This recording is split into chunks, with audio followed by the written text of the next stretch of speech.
pembelajaran dimulai, satu orang silakan dipimpin doa. Bapak percayakan kepada si Yuda. Yuda, silakan.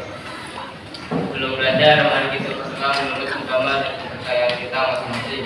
Berdoa dimulai.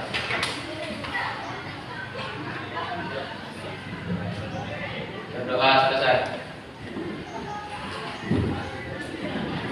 Selanjutnya, sebelum kita belajar, untuk menumbuhkan rasa cinta terhadap tanah air kita akan bernyanyi lagu Indonesia Raya. Sarah, silakan duduk.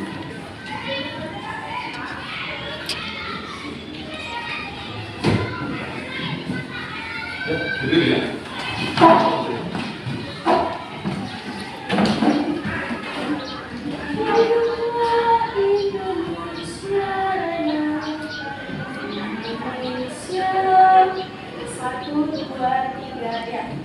Indonesia tanah airku, tanah tumpah darahku.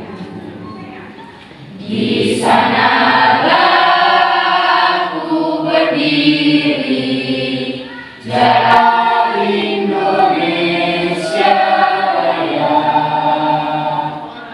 Terima kasih kepada Sarah yang sudah memimpin. Silakan duduk. Baik, untuk seluruhnya silakan duduk. Kenapa kita harus mencintai tanah air kita? Kenapa kita harus menyanyikan lagu-lagu kebangsaan, lagu-lagu perjuangan? Itu adalah salah satu cara kita menghargai jasa pahlawan kita. Kita sekarang tinggal menikmati ya, tinggal mengisi kemerdekaan yang sudah diberikan kepada kita. Jadi tugas kita, kalau dulu pahlawan itu merebut kemerdekaan, kalau kita sekarang tinggal mengisi kemerdekaan itu dengan caranya apa? Ya belajar Pak sebaik-baiknya, tuntut ilmu sebanyak-banyaknya, itu lagi. Dan apa yang cita-citamu? Di mana nanti kamu bisa menjadi orang yang berguna terhadap nusa dan bangsa ini, terhadap negeri kita ini. Itulah dia kenapa setiap kali sebelum pembelajaran, alangkah lebih baiknya kita menyanyikan lagu-lagu perjuangan ya, atau lagu Indonesia Raya. Jadi untuk berikutnya pun selalu terpelumanding ataupun selalu terngiang di hati kita mengingat jasa-jasa para pahlawan kita. Masuk ke materi kita akan membuat suatu keyakinan kelas dulu. Di mana keyakinan kelas ini yang menjadi rambu-rambu kita di dalam melaksanakan pembelajaran kita di dalam kelas ini. Jadi kesepakatan kelas ini nanti ataupun keyakinan kelas yang sudah kita buat ini nanti yang menjadi pedoman anak-anak Bapak seluruhnya dalam menjalankan disiplin positif di kelas kita ini. Nah, jadi nanti untuk langkah pertama ini kita buat medianya sebagai tempat menulis keyakinan kelas yang akan kalian sampaikan nanti. Jadi keyakinan kelas ini nanti itu semuanya dari siswa, dari anak Bapak seluruhnya dulu. Jadi nanti kalian menyampaikan kira-kira apa sih keyakinan kelas yang mau kita sepakati bersama. Ya, jadi nanti masing-masing yang mau menyampaikan masukannya ataupun usulnya, bahwa persilakan nanti untuk ditulis ke depan. Ya, seperti itu kita buat cara pelaksanaannya. Jadi kira-kira siapa yang mau menyampaikan pendapatnya dulu? Apa yang pertama kita buat yang menjadi keyakinan kelas kita? Ya, Sarah, silakan tulis ke depan. Apa kira-kira menurutmu keyakinan kelas yang mau kita sepakati?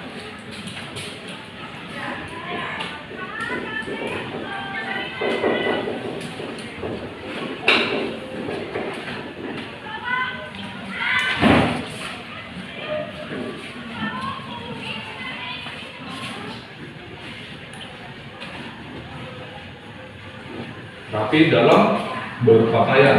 Ya, selanjutnya siapa kira-kira yang mau mengusulkan pendapatnya? Silakan, Aisyah.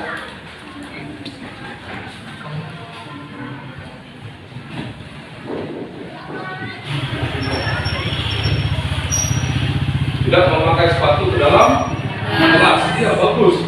Siapa selanjutnya? Ayo, siapa selanjutnya yang mau mengungkapkan pendapatnya? Ayo ungkapkan aja apa yang menurutmu yang bisa menjadi kesepakatan ataupun keyakinan kelas kita. Ini dari kita, oleh kita, untuk kita ya. Ayo sekarang. Ya.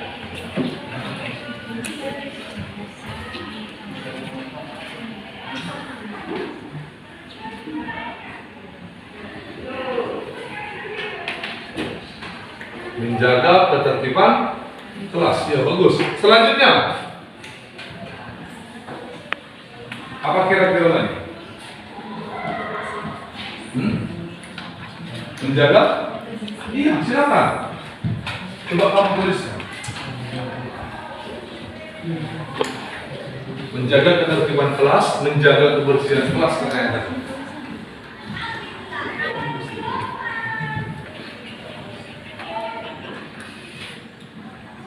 Ya, selanjutnya, apalagi kira-kira? Ya, silakan.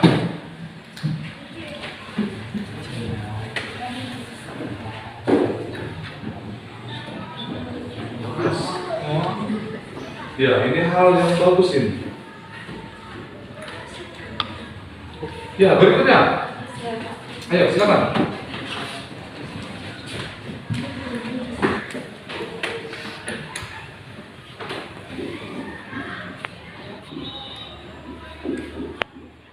Tidak memilih-milih teman. Bagi kita yang di kelas ini semua bersaudara ya. Lebih mungkin seperti itu maksudnya. Yang berikutnya, siapa lagi kira-kira yang mau mengungkapkan pendapatnya? Nanti pendapat-pendapat ini kita sepakati. Mana tahu ada lagi? Tidak ada lagi. Contohnya, tidak terlambat masuk ke dalam kelas. Itu kan belum ada di situ. Ya kan? Itu masih hal-hal yang berbau pribadi ya. Pribadi ini kan untuk secara keseluruhan. Apakah tidak perlu kita buat kesepakatan kita datang ke sekolah harus tepat waktu? Perlu nggak kira-kira seperti itu? Bagaimana kira-kira? Siapa yang mau menuliskan itu ke depan? Coba kamu tuliskan dulu itu untuk kita semua. Datang tepat waktu.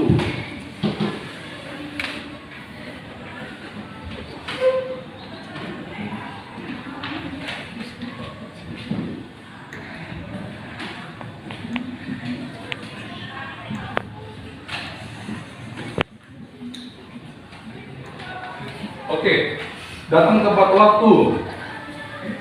Kita baca dulu ya, baca dulu. Nanti kalau kira-kira ada yang mau menambahi kembali, boleh ya. Kira-kira sebelum Bapak bacakan untuk kita semua, ada lagi yang mau menambahi? Ada kira-kira yang mau menambahi lagi? Coba diingat-ingat dulu kira-kira apa saja yang perlu kita sepakati bersama. Ini dari kita, oleh kita, untuk kita.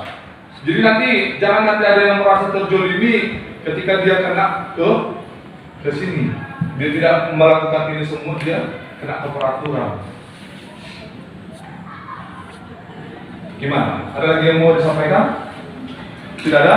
Oke, mari kita coba kita rumuskan bersama ya.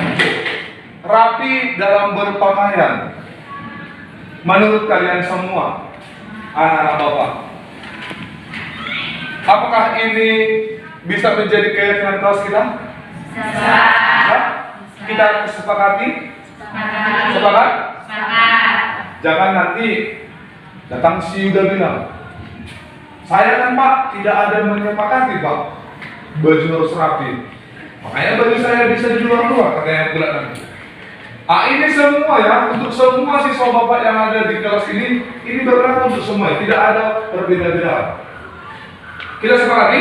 Sepakat. Iya, sepakat ya. Berarti nomor 1 kita pilih. Oke, kita pilih nomor 1. Yang kedua, tidak memakai sepatu ke dalam kelas. Bagaimana kira-kira? Sepakat? Sepakat. Jadi kalau ada lagi besok, anak Bapak besok, apalagi menyembunyikan sepatunya di dalam laci, berarti itu sudah menyalahi keyakinan kelas yang sudah akan kita sepakati.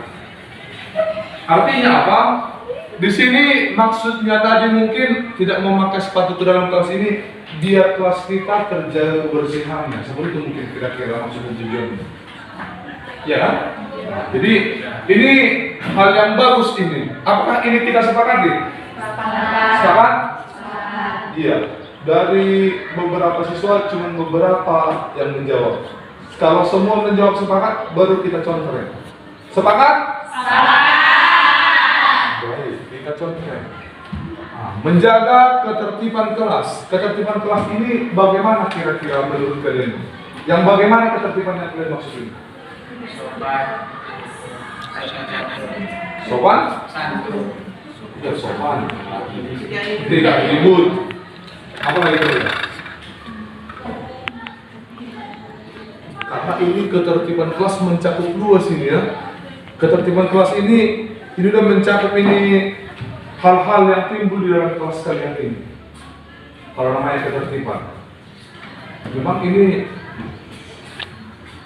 lebar ini pengertian ini, dan bisa semua kita terapkan.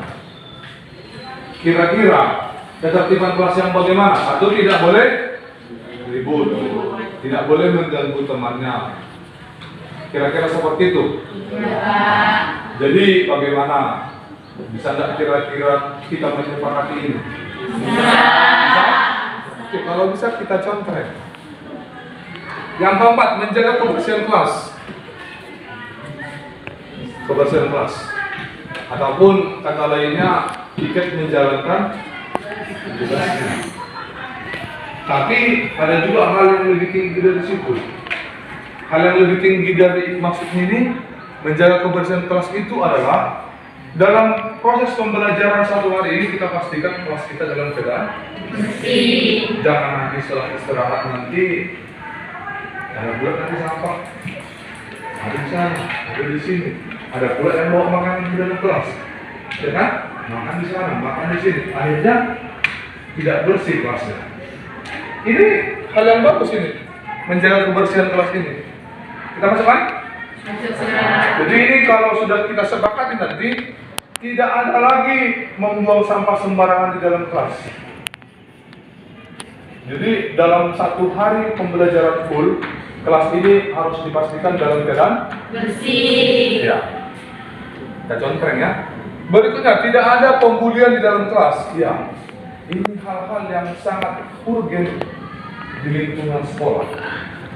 Apalagi ditarap-tarap anak sekolah SMA, SMK sederajat seperti anak bapak semuanya. Seringkali terjadi pembulian ya. Iya. Yang ucapannya menyakiti hati, yang ucapannya mungkin nanti yang menyangkut ke ekonomi, yang menyangkut ke kepribadiannya, itu masuk kategori pembulian ya.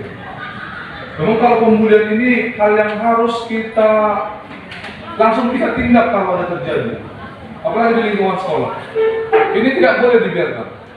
Ketika ada terjadi pembulian, kalian tahu di kelas ini, segera langsung laporkan kepada wali kelas kalian. Nanti wali kelas kalian yang akan melaporkan ke fasilitator sekolah, biar langsung diselesaikan. Ya, jadi ini hal-hal yang bagus ini ya, tidak ada pembulian di dalam kelas. Setuju? Setuju. Ya, jadi jangan nanti di kelas ini ada pula nanti lagi bahasa yang kurang enak. Pak, si Sarah dibully si Dedi Pak. Pak, si Sarah dimaki-maki siapa Pak? Tidak ada lagi bahasa-bahasa aduan seperti itu lagi. Kalau kita sudah menyepakati ini, ya kan? Berikutnya, tidak memilih-milih teman. Nah, bagaimana kira-kira ini? Setuju? Kalian yang ada di dalam kelas ini, anggaplah kalian menjadi satu tim. Jangan anggap kalian ini sebagai saingan. Ketika kalian menganggap teman kalian ini menjadi saingan kalian, maka bisa menciptakan permusuhan ataupun perkelompokan teman. Nah, ini usul yang bagus ini dari teman kalian tadi. Tidak memilih-milih teman. Artinya apa? Kita yang dalam kelas ini adalah saudara. ketika temanmu mungkin merasa ada yang kurang pas sama dia, sama dia kurang sehat, maka kita semua harus menanyakan kabar dia. Begitulah dia kalau kita tidak memilih-milih teman. Jadi jangan nanti ketika nanti si A yang sakit, si C yang lain tidak mau mengunjungi. Ketika si A, si B yang sakit, semua kenalan mengunjungi. Bahkan ada pembedaan kan? Itulah yang tidak boleh. Bagaimana? Kita sepakati kira-kira bahwa saya semua kalian yang di sini adalah teman? Sepakat? Oke, berarti ini kita masukkan? Oke, berikutnya datang tepat waktu. Ya, ini hal yang harus dilakukan oleh semua siswa ya.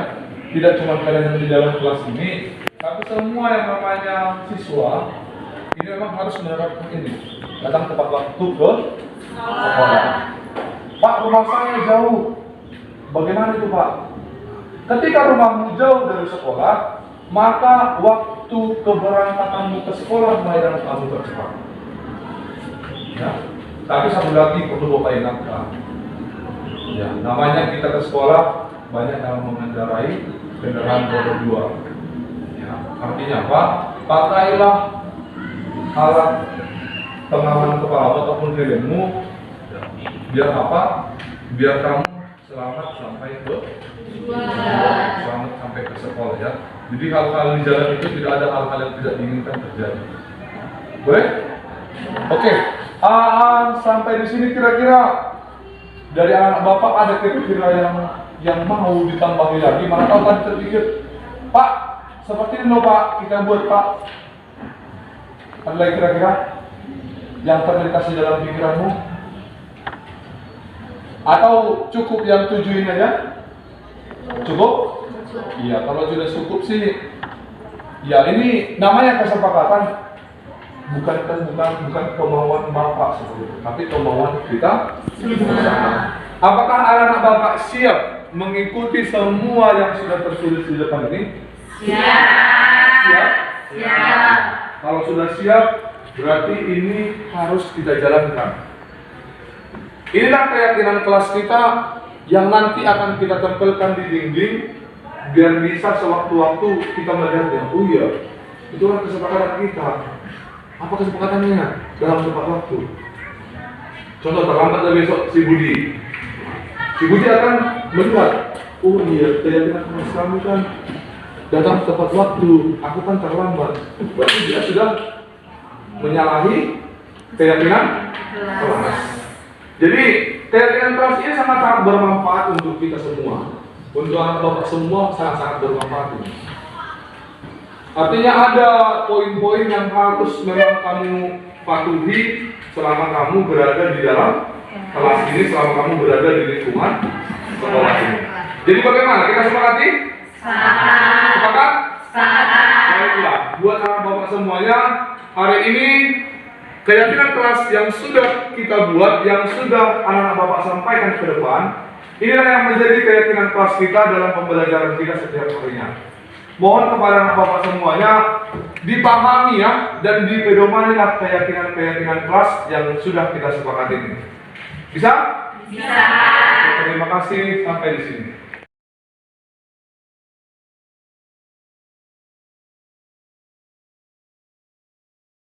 Salam dan bahagia bagi Bapak Ibu guru seluruhnya. Assalamualaikum warahmatullahi wabarakatuh. Shalom, damai sejahtera, Om Swastiastu, Namo Buddhaya, salam kebajikan, rahayu untuk kita semua yang ada di ruangan ini.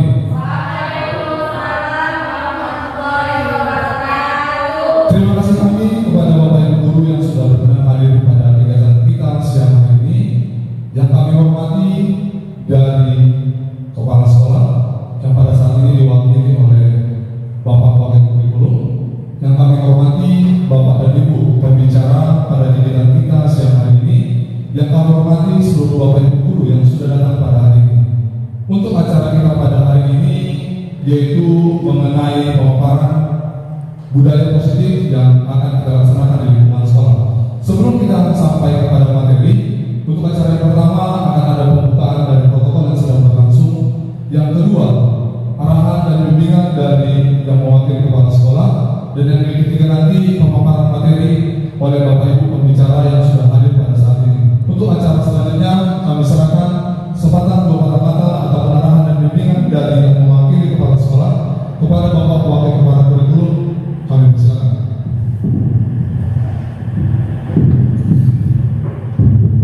Terima kasih Tuan Bapak acara Pak Ibu atas turut sertanya. Kami syukur kepada Tuhan Yang Maha Kuasa karena kita dan kesehatan Bapak Ibu semua sudah bisa hadir ke tempat ini untuk acara destinasi bagi negara kita yang mengikuti program guru keberagaman budaya positif. Selamat siang Bapak Ibu semua.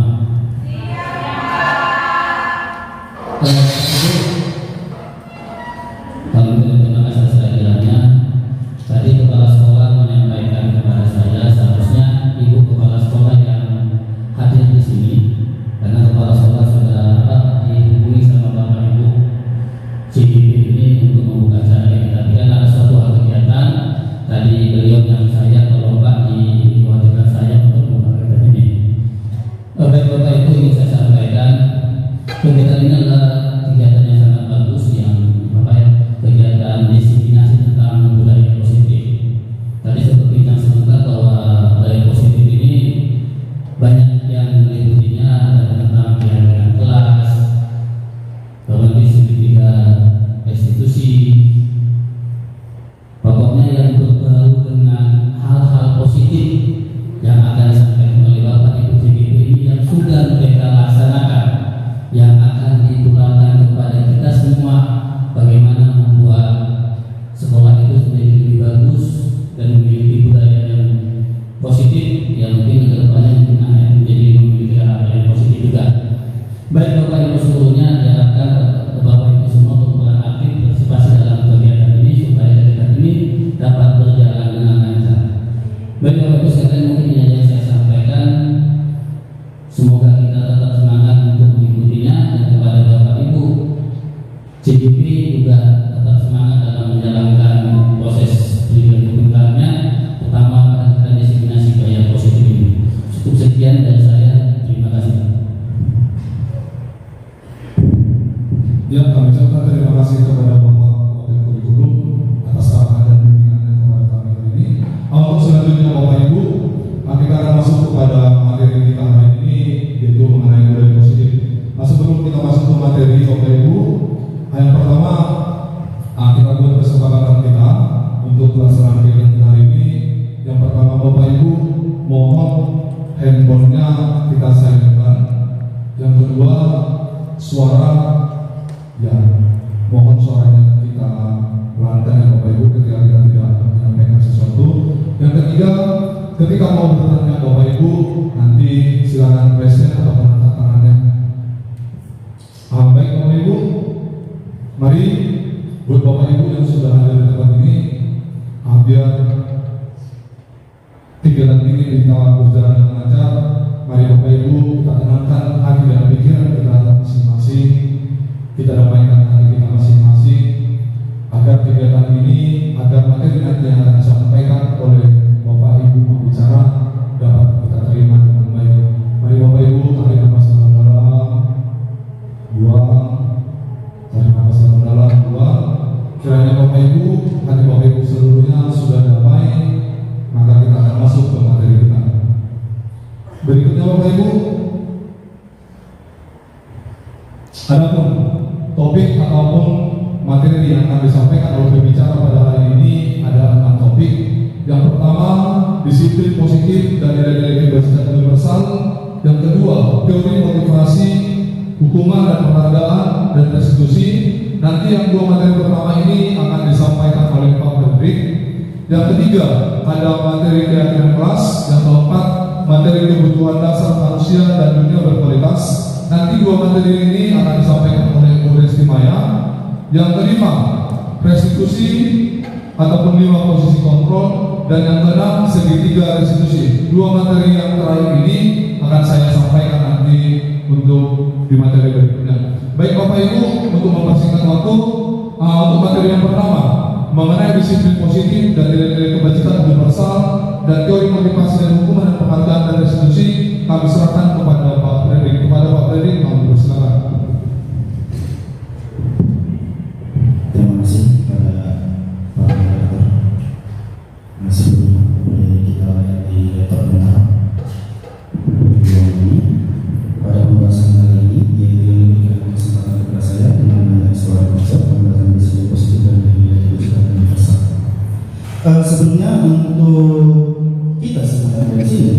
Jadi teman-teman kita mungkin ada terpikir kepada kita sendiri bahwasanya disiplin itu merupakan peraturan. Terima kasih kepada Bapak Pendik yang sudah menyampaikan materi mengenai restrukturisasi dan hukuman, kebijakan dan restitusi. Untuk berikutnya Bapak Ibu, kita akan masuk materi berikutnya, materi mengenai keyakinan kelas yang akan dibawakan oleh Bu Kristimania. Kepada Bu Kristimania kami persilakan.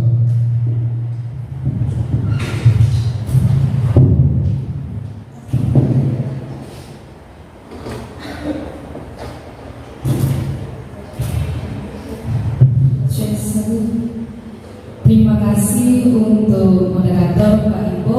Perkenalkan Bapak Ibu, saya ingin menyampaikan terkait mengenai keyakinan kelas. Masih semangat ya Bapak Ibu? Semangat Bu. Terima kasih kesempatannya. Silakan Pak Ibu. Begini Bapak Ibu, sebelum ada keyakinan kelas, kita terlebih dahulu membuat peraturan. Dari peraturanlah lahir keyakinan kelas. Dari keyakinan kelaslah akan menelurkan budaya-budaya positif di sekolah. Nah, jadi untuk peraturan itu biasanya bersifat punishment, ada hukuman. Nah, di keyakinan kelas itu tidak ada lagi punishment, hukuman. Karena kesepakatan itu dibuat oleh seluruh anak yang ada di dalam kelas. Identifikasi dan bagaimana mengatasinya. Nah, terima kasih Bapak Ibu guru yang sudah berperan dan sudah aktif di dalam kegiatan kita pada siang hari ini. Saya kembalikan kepada moderator. Ya, terima kasih kepada Ibu Resti yang sudah menyampaikan kepada kita mengenai materi keyakinan kelas. Untuk berikutnya Bapak Ibu, materi berikutnya akan saya sampaikan sendiri. Materi kita berikutnya yaitu eksplorasi konsep mengenai 5 posisi kontrol. Baik Bapak Ibu, sebelum kita sampai, kita mungkin berbicara dulu bagaimana posisi Bapak Ibu selama ini yang sudah Bapak Ibu lakukan sewaktu Bapak Ibu mengajar. Kita lihat dulu ya. Bagaimana kira-kira posisi Bapak Ibu yang sudah Bapak Ibu lakukan selama ini dalam pembelajaran yang sudah Bapak Ibu lakukan? Apakah Bapak Ibu pernah memukul siswa dalam pembelajaran? Pernah. Apakah Bapak Ibu pernah membilangkan kamu kok seperti itu sih nak? Jadi mati Ibu. Pernah seperti itu? Atau pernah Bapak Ibu membilangkan ke siswa itu, ya nak, kamu jangan seperti itu lagi ya? Pernah? Ataukah pernah sebelumnya Bapak Ibu melihat-lihat anak itu saja? Ya, biarkan aja dulu, nanti baru kena hukuman sama saya. Pernah? Iya, itulah beberapa Bapak Ibu, posisi-posisi Bapak Ibu dalam memimpin pembelajaran mungkin yang sudah Bapak Ibu lakukan. Namun Bapak Ibu, di guru penggerak ini kita diajarkan untuk memahami 5 posisi kontrol guru itu ataupun posisi Bapak Ibu dalam hal pembelajaran. Yang pertama Bapak Ibu yaitu posisi penghukum. Jadi posisi penghukum ini Bapak Ibu, yang dilakukan oleh guru itu adalah menghardik, menunjuk-nunjuk, menyakiti, menyejuk. Yang kedua, posisi guru berkata, kalau kamu tidak melaksanakannya, awas kamu ya, nanti kamu rasakan. Berikutnya, hasilnya apa Bapak Ibu? Hasilnya adalah membentak, menyalahkan orang lain dan berbohong. Untuk berikutnya, kaitannya dengan budaya berkualitas. Murid meletakkan guru di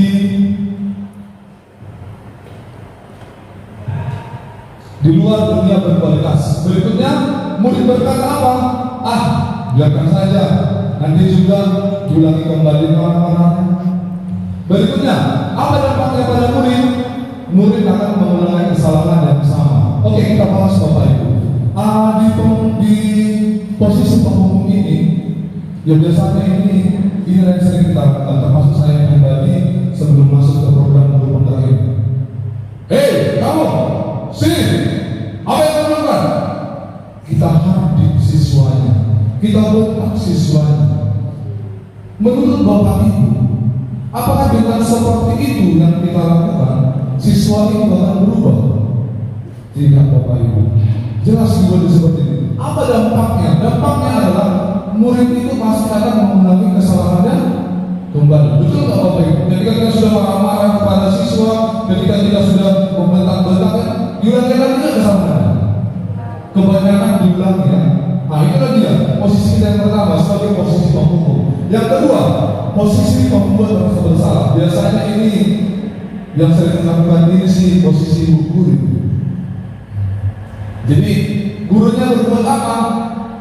Berceramah dan mengatakan, seharusnya kamu tidak seperti itu kan? Ibu kecewa loh dengan kamu, bapak kecewa loh dengan kamu. Itulah kira-kira kata-kata yang disampaikan oleh ataupun yang diperbuat oleh gurunya. Lalu kira-kira apa yang disampaikan gurunya?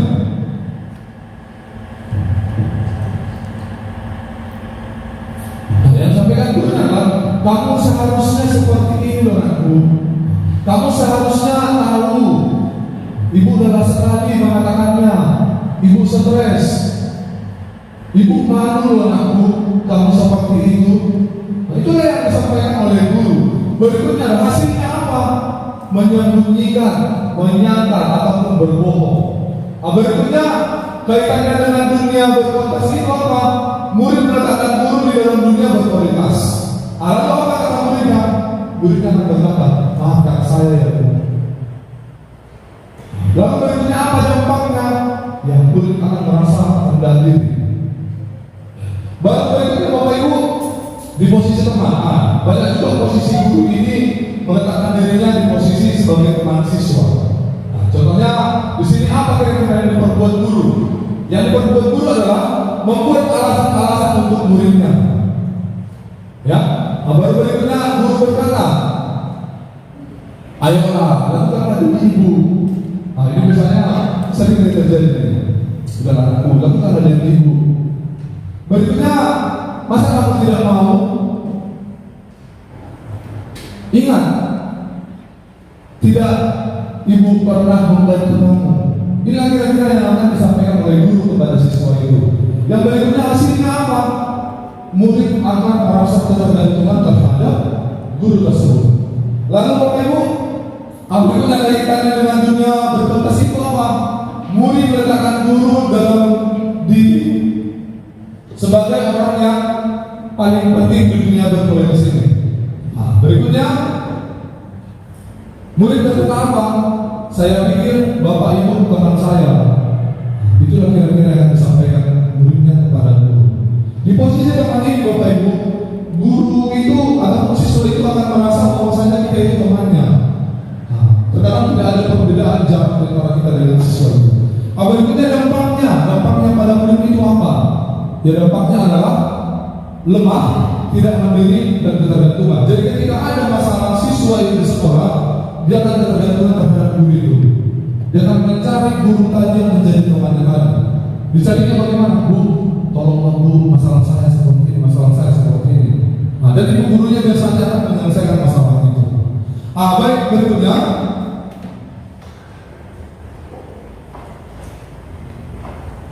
Berikutnya Bapak Ibu, posisi guru itu adalah posisi pemantau. Jadi di posisi pemantau ini, guru akan berbuat menghitung dan mengatur apa yang sudah dilakukan oleh siswa itu. Dihitung-hitungnya. Ada yang salah siswanya, dihitung-hitungnya, dipantau terus. Berikutnya, guru akan berkata, apa peraturannya? Apa yang sudah kita buat? Berarti seperti itu. Jadi berikutnya, di hasil ini menyesuaikan diri. Bila diawasi, ya dikasih apa yang perlu dikasih.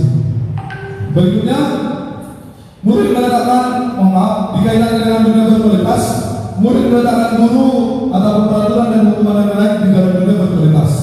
Berikutnya apa yang akan dikatakan oleh murid? Berapa banyak bintang yang sudah saya peroleh? Berapa halaman yang harus saya tulis? Ini adalah posisi pemantau ini. Ya. Berikutnya, apa dampaknya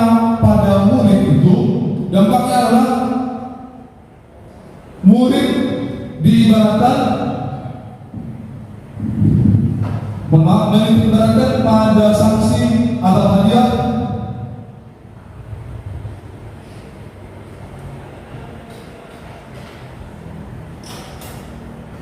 atau hanya untuk dirinya, ya, ini dia. Yang terakhir Bapak Ibu, inilah juga posisi yang harusnya nanti yang harus kita pahami dan harus diterapkan sebagai diri kita sebagai tenaga pengajar, ya. Apa posisi apa itu? Ini adalah posisi manajer. Jadi posisi manajer ini, guru akan berkata, mengajukan pertanyaan-pertanyaan terhadap apa yang telah diperbuat oleh siswa tersebut. Ya, berikutnya, apa yang akan dikatakan guru itu? Apakah kamu yakin? Apakah apa yang bisa kamu lakukan untuk memperbaiki masalah yang sudah kamu lakukan? Ya, ini saya dapat guru di kategori manajer ini. Agar pastinya apa?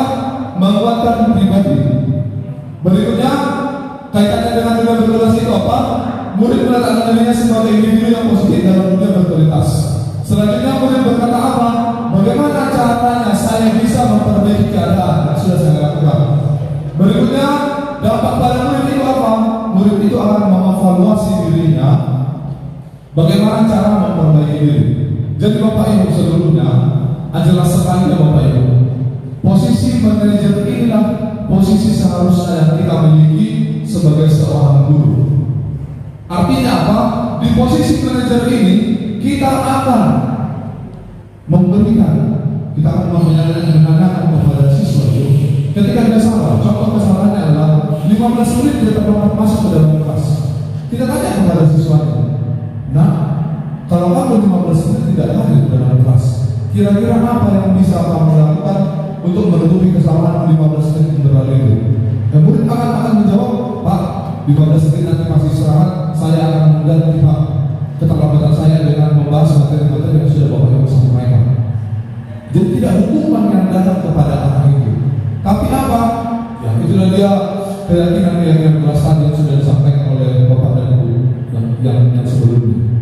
Jadi Bapak Ibu, besar harapan kami setelah adanya ya yang telah kami sampaikan pada hari ini, Bapak Ibu bisa menempatkan posisi Bapak Ibu dalam pembelajaran itu sebagai posisi manajer seperti itu. Yang mungkin harapan kami dan harapan kita bersama, ya jadilah kita sebagai manajer dalam pembelajaran yang kita lakukan. Berikutnya Bapak Ibu, saya akan bertanya kepada Bapak Ibu ini.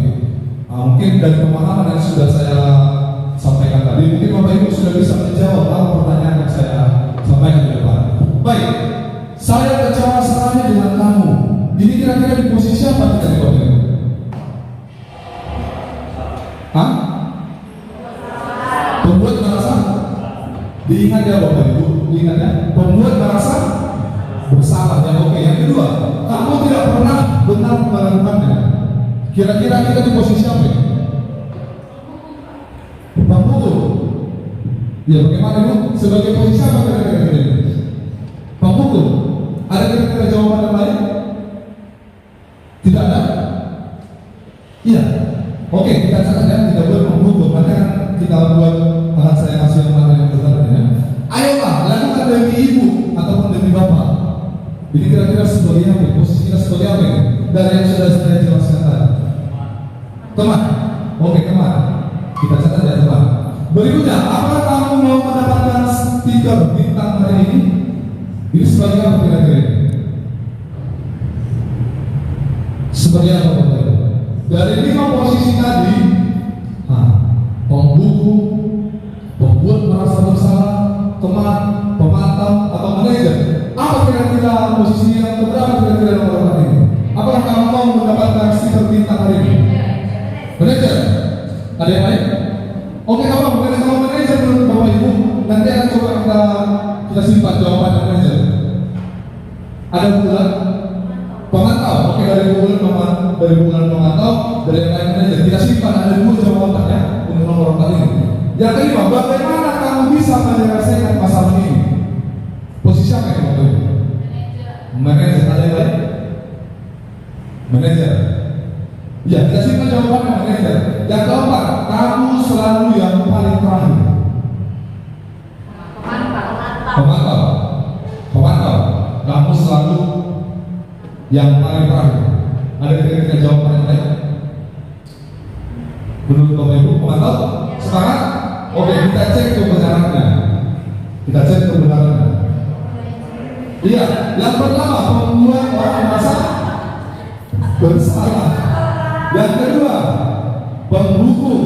Yang ketiga teman. Yang keempat pemantau ya Bapak Ibu. Nah, jadi tadi ada tadi penghukum ya. Ada tadi penghukum ya. Yang kelima sebagai manajer sudah masuk. Yang keenam dari pemantau ya. Iya. Yang keenam itu penghukum Bapak Ibu. Kamu selalu merasa yang paling terakhir. Itu kan bentuk apa ya? Bentuk kita menuduh, menghakimi kan. Kamu selalu yang paling terakhir. Betul di situ udah ada kategori penghukum gitu tadi. Baik sampai di sini Bapak Ibu, mungkin Bapak Ibu sudah paham mengenai posisi kontrol kita sebagai guru. Nanti kalau ada pertanyaan nanti dari sesi ada sesi pertanyaan Bapak Ibu ya. Baik, berikutnya kita akan masuk ke materi berikutnya mengenai segitiga restitusi. Jadi Bapak Ibu, di segitiga restitusi ini ada beberapa hal yang akan kita lakukan. Yang pertama itu apa? Validasi kebutuhan. Yang kedua, menstabilkan identitas. Yang ketiga, menanyakan keyakinan. Baik Bapak Ibu, inilah sebenarnya inti dari yang sudah kita sampaikan hari ini. Tadi ketika ada di pertanyaan oleh Bu Peter tadi, apakah itu hukuman atau konsekuensi? Sebenarnya Bapak Ibu, yang akan kita dapatkan ke depannya yaitu adalah restitusi. Jadi Bapak Ibu, dalam mengajar seringkali kita menemukan banyak sekali tindakan-tindakan ataupun kesalahan-kesalahan yang dilakukan oleh siswa seperti itu Bapak Ibu. Jadi kesalahan-kesalahan ini bisa kita selesaikan dengan menerapkan segitiga restitusi yang sudah ada di depan. Ya Bapak Ibu ya, oke. Saya akan menjelaskan langsung melalui video ya Bapak Ibu ya. Di video ini nanti bisa Bapak Ibu lebih memahami di kategori mana dia kategori validasi kebutuhan, waktu bagaimana dia disebut menstabilkan identitas, dan di video bagaimana nanti disebut sebagai menanyakan keyakinan. Coba kita lihat video ini Bapak Ibu ya.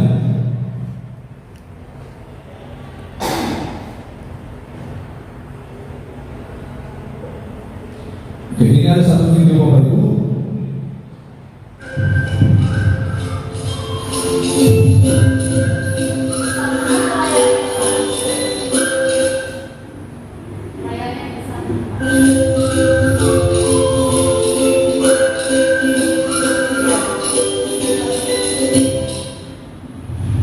Boleh diperhatikan ya Bapak Ibu.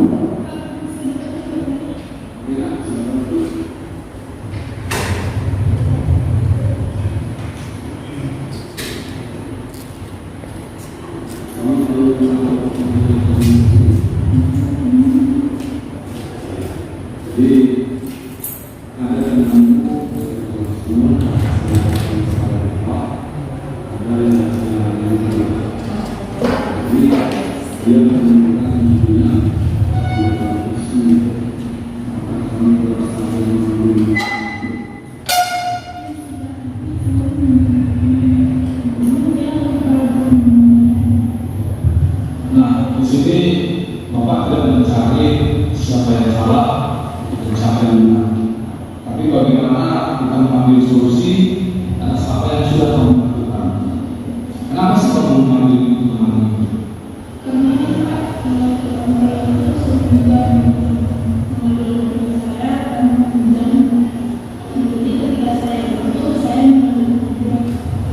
Bapak mengerti di sini.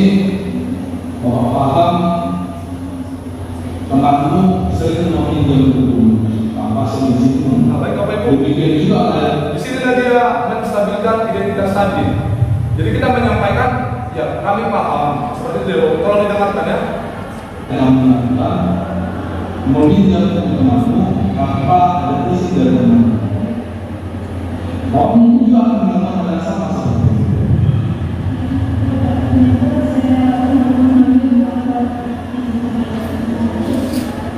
Waktu kemarin, waktu kamu mengambil buku surat itu, kamu permisi?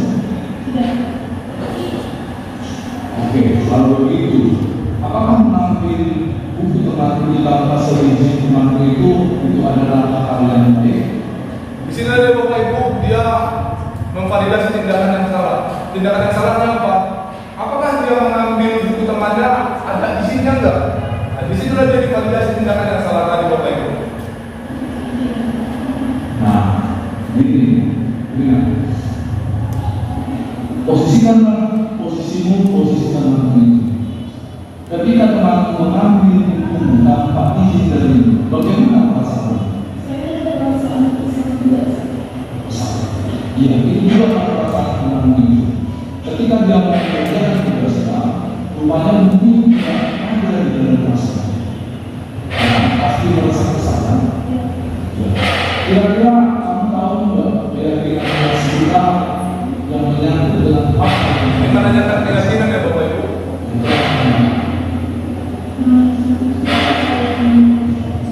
saling melakukan saling menjawab. Jadi itulah keyakinan kelas yang tidak terperhatikan di sana. Kalau kelas kita sudah jelas saling menghormati dan saling, tapi kamu sudah mengaku. Ya, kira-kira kamu mau jadi siswa yang bagaimana setelah adanya kejadian? Lebih baik. Ya, itulah Bapak kepadamu. Makanya baik Bapak Ibu, sudah jelas ya Bapak Ibu. Nah di situ di poin itu bagaimana kita menerapkan segitiga distribusi tadi. Jadi artinya apa Bapak Ibu? Di hal terakhir yang kita lakukan hari itu adalah menanyakan mengenai keyakinan kelas yang sudah kita sepakati. Tadi kesalahan siapa itu adalah mengambil buku temannya tanpa izin. Ya, tanpa izin. Yang pertama yang dilakukan guru tadi adalah memvalidasi kebutuhan. Yang kedua, menstabilkan identitas. Dan yang ketiga adalah menanyakan keyakinan. Jadi Bapak Ibu jelas langkah-langkah penyelesaian masalah tersebut. Jadi ini perlu kita laksanakan, sangat-sangat perlu Bapak Ibu. Inilah seharusnya yang kita laksanakan ketika kita melakukan pembelajaran di dalam kelas, ketika ada yang melakukan kesalahan. Jadi tidak sembarangan Bapak Ibu ketika ada yang salah langsung kita lari. Kamu telah seperti ini. Tidak seperti itu lagi yang kita depannya Bapak Ibu. Jadi setelah memahami materi yang sudah kami sampaikan kali ini, ya pelan-pelan kita ubah Bapak Ibu mindset kita di dalam pribadi. Ya bagaimana seharusnya kita berposisi sebagai guru di sekolah ini, apa yang harus kita laksanakan ketika ada siswa yang bersalah, dan bagaimana seharusnya langkah-langkah yang harus kita laksanakan. Bapak Ibu juga, kami bukan mengajari Bapak Ibu sebelumnya, tapi kita mau membuat satu pemahaman baru ataupun budaya positif yang baru di lingkungan sekolah kita ini dalam menindaklanjuti siswa yang salah, sehingga sekolah kita ini sudah menerapkan budaya positif Bapak Ibu. Apa yang Bapak Ibu? Itulah materi yang sudah kami sampaikan pada hari ini. Bersama kami Bapak Ibu bisa memahaminya apa yang sudah kami sampaikan. Untuk berikutnya Bapak Ibu, kalau ada yang mau bertanya kepada kami perihal yang sudah kami sampaikan, materi yang sudah kami sampaikan, kami berikan kesempatan kepada Bapak Ibu sebelumnya untuk raise hand sebelum bertanya. Kira-kira ada yang bertanya Bapak Ibu? Ya, silakan.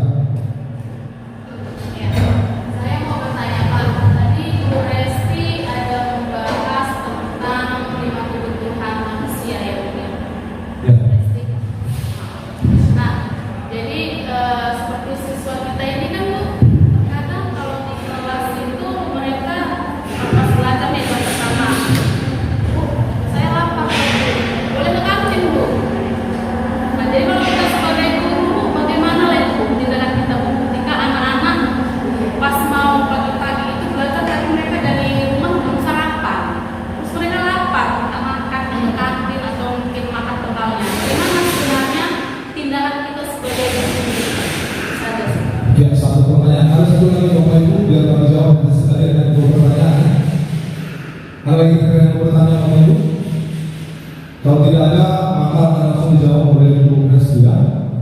Ada kira-kira Bapak Ibu yang mau bertanya lagi? Tidak ada? Baik, Pak Bu Resi, ada pertanyaan ya?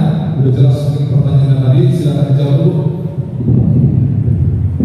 Terima kasih untuk kesempatannya. Nah, tindakan kita sebagai guru, kalaulah anak kita itu lapar sudah masuk di jam pelajaran tadi ya Bu. Nah, kalau solusi dari saya, jika anak membawa bekal, itu akan saya berikan waktu 7 menit untuk makan, tapi tidak dalam kelas. Misalnya kita suruh di kantor guru atau di bentuk taman yang di luar. Kalau ke kantin itu tidak saya izinkan. Kenapa? Karena itu akan memancing siswa yang lain. Siswa lain akan merasa cemburu. Kenapa dia dikasih, saya tidak dikasih? Nah, kalau dibilang kita tidak manusiawi, anak tidak bawa bekal ini, misalnya. Lalu apa solusinya? Nah, kalau dari saya, solusinya biasanya seperti ini. 5 menit sebelum jam istirahat, maka anak boleh permisi terlebih dahulu. Jadi si anak itu saya akan berikan catatan khusus bahwa anak kita izinkan agar ketika Bapak Ibu guru yang piket itu tidak jadi ada tanda tanya. Kira-kira seperti itu Bapak Ibu. Bagaimana memberikan? Oke, ada yang lain? Silakan. Ulang, jangan segan-segan. Kita di sini berbagi. Ada? Ya, silakan. Mari Bu, silakan. Iya, jangan malu-malu. Baik. Nah, dari pemaparan dari kami bertiga, saya, Pak Freddy dan Pak Iko, kami bisa ambil kesimpulan mengenai budaya positif yang akan kita bangun di sekolah ini, dimulai dari kita Bapak Ibu guru di tiap-tiap kelas, yaitu buatlah terlebih dahulu peraturan kelas, kemudian lakukan keyakinan kelas yang disepakati oleh seluruh kelas dan guru tersebut, kemudian akan menjadi kebiasaan-kebiasaan baik yang ada di lingkungan sekolah. Nah, untuk budaya positif sendiri, Bapak Ibu, kita jangan lupa selalu menempatkan diri itu sebagai manajer tadi yang sudah disampaikan oleh Pak Iko. Nah, nilai-nilai kebaikan universal yang tadi sudah dipaparkan oleh Pak Frederick juga bisa kita jalankan dengan baik. Nah, terkait untuk membuat keyakinan kelas, kami yang di depan ini CGP Angkatan 9 bersedia membantu Bapak Ibu jika ada kesulitan. Itu yang bisa kami sampaikan. Terima kasih untuk segala dukungannya Bapak Ibu guru. Oh ya, masih ada yang mau bertanya, silakan. Saya mau bertanya Pak Ibu. Oh iya, silakan Bu. Tentang apa setiap masalah siswa yang bisa diselesaikan dengan segitiga restitusi tadi Pak. Ya, baik. Dari pertanyaan yang sangat-sangat baik. Sekarang ini di lingkungan sekolah, mari selesaikan masalah yang dihadapi siswa dengan segitiga restitusi tadi. Artinya apa Bu? Ibu memvalidasi dulu apa sih yang salah di situ. Ya. Yang kedua, menstabilkan identitas. Yang ketiga, menanyakan keyakinan. Itulah langkah-langkah Bu yang harus Ibu lakukan. Ya. Jadi kalau di kurikulum Merdeka sekarang ataupun di budaya positif itulah langkah-langkah yang harus Ibu jalankan bagaimana Ibu menghadapi siswa yang bersalah. Apalagi orang Ibu di bagian guru BK ya. Coba validasi dulu apa kesalahan-kesalahan, apa tindakan yang salah dilakukan oleh anak tersebut. Dengan memahami situasi dan kondisinya, mungkin Ibu akan menemukan ya apa sih jalan keluar atau apa sih solusi yang bisa kita berikan kepada siswa tersebut. Bagaimana Bu bisa? Oke, terima kasih. Baik, Bapak Ibu yang lain, sebelum kita masuk ke refleksi Bapak Ibu, ada kira-kira yang mau bertanya lagi? Tidak ada? Oke, baik, di poin terakhir Bapak Ibu pertemuan kita hari ini, satu langkah lagi baru kita selesai. Kita refleksi Bapak Ibu. Ada 4 pertanyaan yang akan kami sampaikan. Nanti boleh nggak satu orang yang menjawab pun boleh, semua pun boleh ya. Baik, yang pertama, hal baru apa yang mengubah paradigma Bapak Ibu yang Ibu dapatkan dari sesi kita hari ini? Hal baru apa yang mengubah paradigma Bapak Ibu yang Ibu dapatkan hari ini? Hal apa yang Ibu dapatkan? Ayo. Atau jangan-jangan tidak ada yang didapatkan ya? Mungkin bisa disampaikan, Pak, saya hari ini sudah mendapatkan loh mengenai ini. Ayo Bapak Ibu. Ya, silakan Bu Rita.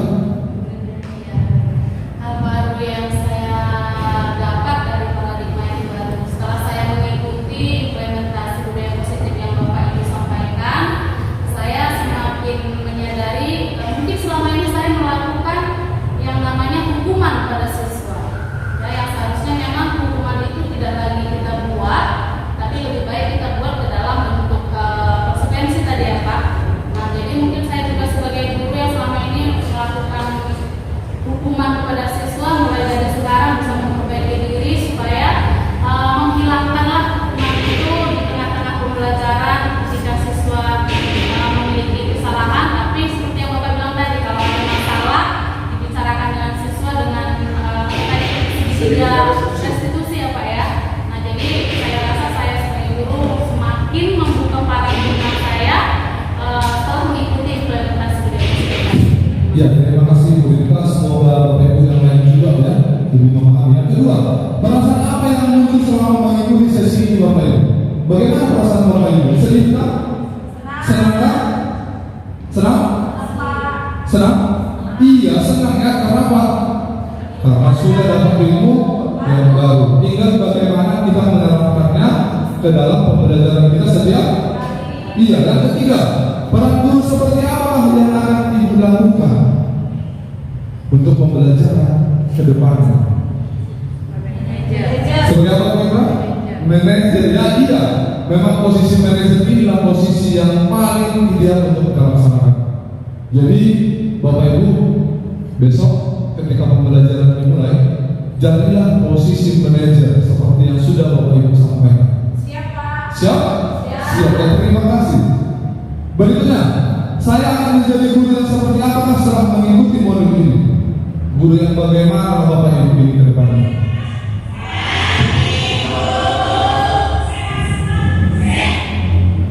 Ya, guru yang bagaimana? Guru yang menyenangkan Pak. Guru yang menyenangkan. Ya, guru yang berpihak kepada siswa. Sesuai dengan arahan kurikulum Merdeka Bapak Ibu, ya kita sebagai guru harus menuntun siswa, harus memerdekakan siswa. Ya, jadi laksanakanlah apa yang sudah kita dapatkan hari ini Bapak Ibu beserta rekan kami, Bapak Ibu seluruhnya, yang bisa menjalankan ini semua, dan akan timbullah budaya positif ataupun paradigma baru di lingkungan sekolah kita ini. Siap kita melaksanakan dengan Bapak Ibu? Siap Pak. Baik, terima kasih kepada Bapak Ibu seluruhnya yang sudah datang. Terima kasih juga kepada Bapak Ibu pembicara yang sudah datang. Untuk sesi terakhir Bapak Ibu, sebelum kita menutup kegiatan kita ini, ya kita tutup dengan doa sengaja saya pimpin ya Bapak Ibu ya. Baik Bapak Ibu seluruhnya, sebelum kita mengakhiri sesi kita hari ini, kita berdoa untuk menutupnya. Doa dimulai.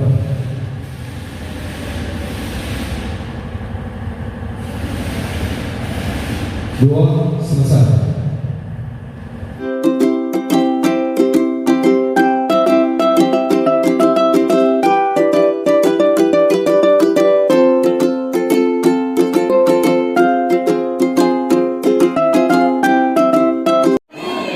Halo, nama saya Bambang Purba.